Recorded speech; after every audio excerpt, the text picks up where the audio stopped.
দাও কাশি নিয়ে যাচ্ছে শাক কাটতে। শাক কাটবি না কি কাটবি? তো দেখো ব্যাগ ভরিয়ে নেছে। ওই দেখি ব্যাগ দেখি, ওই যে দেখা দেখা ওই এক ব্যাগ, আবার লাউ শাক, আবার হেলেঞ্চা শাক, আবার এই যে কাটতে যাবে কি লোবার লোবারে সব আজকে নিয়ে যাবে। এই যে এই যে এই যে এই যে তুই কাট পারবি?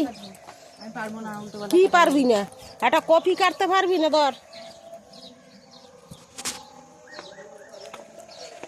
বাহ, কি সুন্দর হয়েছে তো মামি। দেখছিস আমার তো মাটি। বাহ, ওটা কি সুন্দর দেখো এটা কি জিনিস ছড়াই গেছে। ওটা ছড়িয়ে গেছে, কি সুন্দর। মামি কিন্তু মা ভালোই চাষবাস করে, দেখেছো? ওই একটা হয়েছে। এই যে দেখো বন্ধুরা, আমার মাসি এসেছে, একটা কফি দিয়ে দি মাসিকে। নাও এদিকে আলো পড়ছে।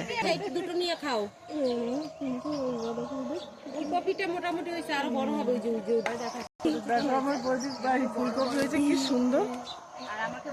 বৌদি সব সবজি চাষ করে। বৌদির প্রায় কিছু কেনা লাগে না।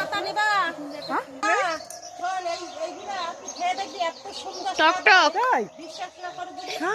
আমি তোমার 4-5টা পাতা দিই, ঠিক আছে? বেটে খেয়ে মানে কড়াইতে একটু নাড়াচাড়া দিয়ে নেবা, যাতে একটু কাঁচা গন্ধটা না আসে।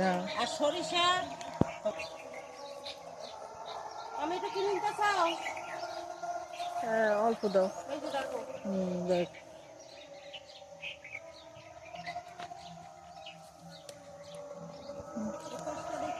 লাল লাল টমেটো। হ্যাঁ, পাকা টমেটো লাল লাল করছে।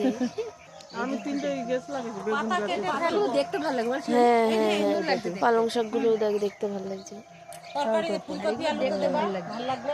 পালং শাক নেবা না? তো নেবে আর তো বড় বিট গেছে। ওই একটা আমাদের 2টা কপি হইলো, একটু হইছে।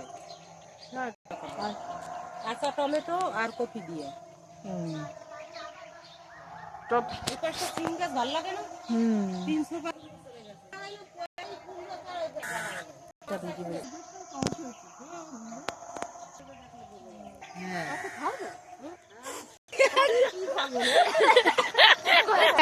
টক টক লাগে পাতা। সরষে ফোড়ন দিয়ে কালকে ভাজবো, খাইয়ে দিস।